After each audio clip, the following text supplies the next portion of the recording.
Recently, a new version of Unreal Engine 4 was released, and that is 4.21. This release contains the feature called Cycled Coordinates Descent Inverse Kinematics, also known as CCDIK. This is going to let developers use inverse kinematics in their games without having to animate them. In today's video, we are going to learn what inverse kinematics are and how to use them with the new feature in Unreal Engine 4.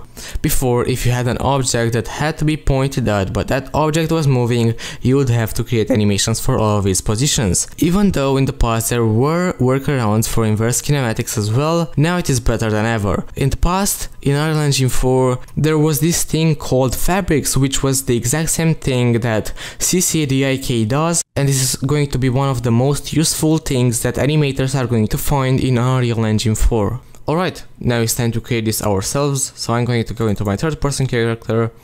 In here I'm going to create a new variable, and I'm going to call this location. This is going to be a vector, and now I'm just going to compile, and there's nothing else we have to do. We are not going to set this up. Alright, now let's create a new blueprint class, and I'm going to call this button, and it's going to be an actor as well, so button. And let's set up the components. I'm going to get a cube. I'm going to get a sphere as well. I'm going to drag this to the side, and I'm going to give it a material.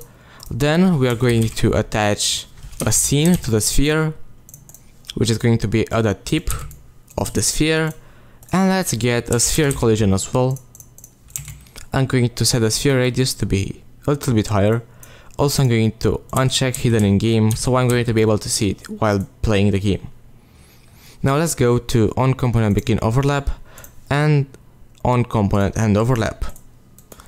Now what we want to do is to, from the add director, we are going to cast to third person character. Alright. And now we are going to create a custom event. So add custom event. Let's call this CCDIK. Alright, and from the cast to third person character, we're going to set timer by function name. Alright, so even the name says functions, we are going to be able to use custom events as well. Alright, the time is going to be 0.02 and the looping is going to be checked. Alright, now we are going to continue by checking if the location vector is going to be equal to 0. So make sure that you get the variable. If this is going to be equal to 0, with the error tolerance to be 0, we are going to set the timer by function name. And the reason why we are checking with 0 is because by default, so the default value is going to be 0 on all the axes. And then if I'm going to collide, so if I'm going to have here two buttons and their spheres are going to intersect, if I'm going to get between these two, I don't want to set to the new button. So if I'm first going to be in here and then I'm going to enter the other button, I don't want to set the new location to be on this one. But as well, this depends on what suits the best your game and how you want it to be. Alright, then from us third person character, we are going to promote this to a variable. I'm going to call this player. Right. So from the branch through, I'm going to set it. Make sure that you set it after, not before. Alright, and from the set timer by function name, I'm going to promote this to a variable as well. I'm going to call this handle, and the reason why I'm doing this is because I want to access this a little bit easier once we are going to clear and invalidate the timer by handle. Alright, now on the custom event, what we're going to do is that we're going to get our player, going to set the location, so set location as well. Make sure that this is going to be the variable and not something else. I'm going to get the scene from the tip of the sphere. I'm going to get word location, and I'm going to plug this in the location. Okay, let's compile, and from the on component end overlap, I'm going to check if the player is equal to the other character. There is no need to cast to the third person character once again, just a waste of performance. If that is true, I'm going to set the player to be false, so to be nothing, to be an empty set. But before that, we are going to clear and invalidate the timer. So clear and invalidate timer by handle.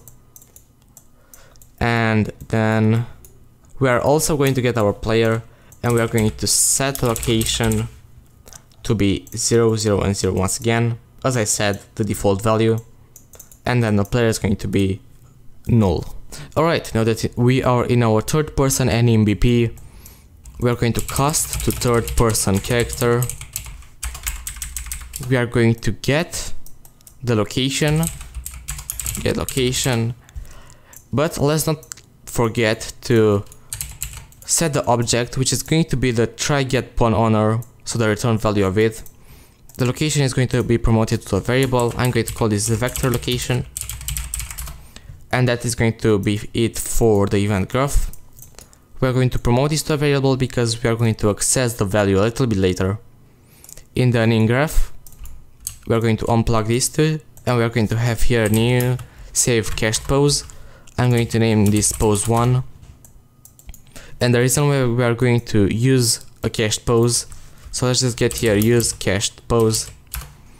So if we wanted to save a cached pose and also plug in the result for the final animation pose, we won't be able. We can only use the default the state machine once. But with a cached pose, we can access this as many times as we want and just plug this in here and do whatever we want with it. So it's basically like a variable for the state machine. Alright, from use cached pose, we're going to get here local to component, and that is because the CCDIK only uses component poses. And then we're going to go from component to local. So let's set the CCDIK first. So from the component space, we are going to change it to world space.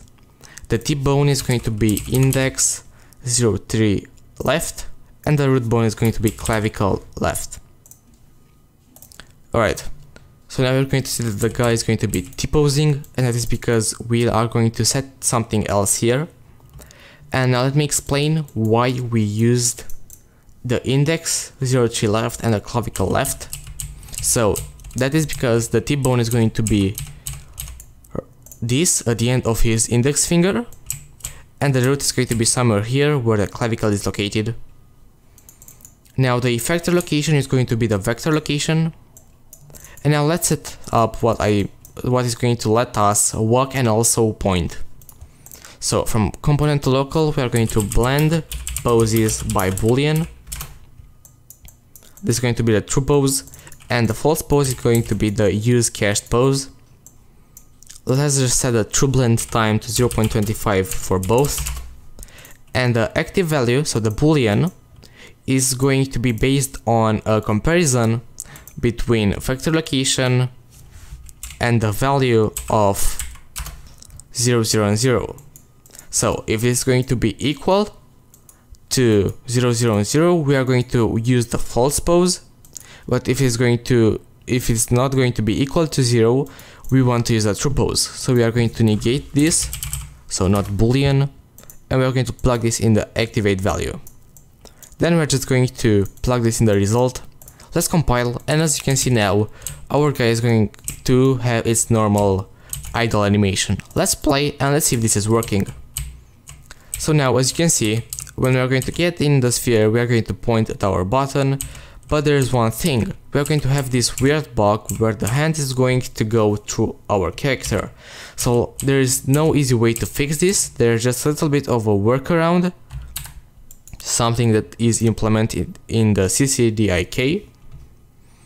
That is being enabled rotation limit, and we are going to set here for the one is going to be 20. So let's just try with that. So now, as you can see, the pointing is going to be a little bit less powerful, but at least you're not going to get that annoying bug that often. You're still going to get it a little bit, as you can see with the hand right now, but it's still not that bad. And when we are going to exit this and get in the other one, we are going to activate for this one.